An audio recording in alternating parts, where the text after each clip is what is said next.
Hey guys! Welcome to Couple. Please like and subscribe if you like this video. It's as if the nation's Russia policy is being made by the world's bulkiest teenager. Today, after a week of resistance, President Trump at least delivered something close to a definitive statement about Russian culpability for the March 4th nerve agent attack on British soil. Asked by ABC's Jonathan Karl whether he could now accept that Russia was to blame, Trump answered, "It looks like it. I spoke with the Prime Minister and we are in deep discussions. A very sad situation. Something that should never ever happen, and we are taking it very seriously, as I think are many others." That's a big advance from the president's previous position, offered March 13th before he departed for California. "As soon as we get the facts straight, if we agree with them, we will condemn Russia or whoever it may be." On the other hand, Trump's words remain considerably less robust than those of Jeremy Corbyn, the notoriously neutralist leader of the British Labour Party. He too has been hemming and hawing, but on March 15th Corbyn told the BBC, "The source of this weapon, which appears to be Russia, either from the state or from a rogue element of the state, must be brought to justice. This is a serious issue and has to be dealt with."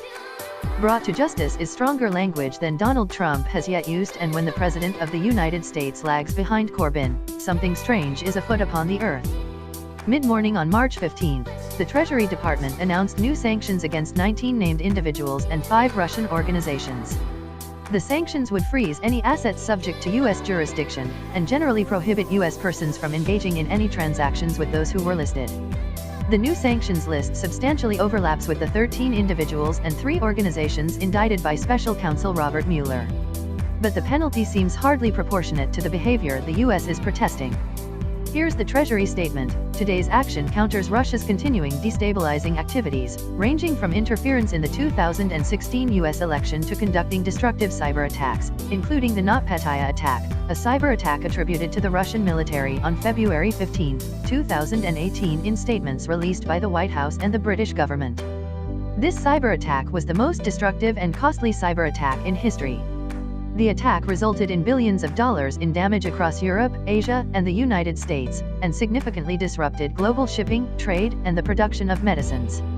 Additionally, several hospitals in the United States were unable to create electronic records for more than a week. Pervert a U.S. election, the worst cyber attack in our history, and in return, in the words of one sanctions expert interviewed by Axios, "Good luck getting your Adobe Acrobat upgrade."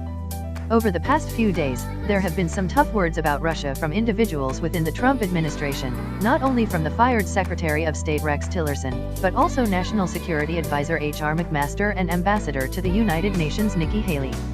A statement issued in the president's name, jointly with the leaders of the United Kingdom, France, and Germany, also sounded strong. This use of a military-grade nerve agent, of a type developed by Russia, constitutes the first offensive use of a nerve agent in Europe since the Second World War.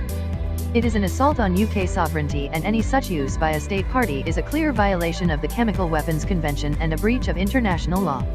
But that of course is a staff product, and its clarity casts an even longer shadow over this least mealy-mouthed president's personal reluctance to speak anything equivalently forceful. The most verbally belligerent president in history, who has abusive things to say about allies like Japan, South Korea, and Canada, cannot summon up any harsher adjective for a nerve attack on NATO soil than sad. Today's tentative words and belated actions are already being hailed by Trump partisans as proof that at last the president has gotten tough. The Republican National Committee released a statement today hailing Trump's tough on Russia record. The balance of forces within the Trump administration apparently does not forbid all criticism of Russia or Vladimir Putin. Nor does the president veto all actions against Russia. While the president still refuses to implement the sanctions voted on to punish Russia from intervening in the 2016 election, he has allowed other sanctions to go forward and has sold lethal weapons to Ukraine. But if it's not nothing, it's also true that it has taken extraordinary pressure to move Trump even the small interval he has moved. It's progress, and it's welcome. But it does not begin to dispel the haunting doubts about why Trump so hesitates to condemn Russia and Putin, not nearly.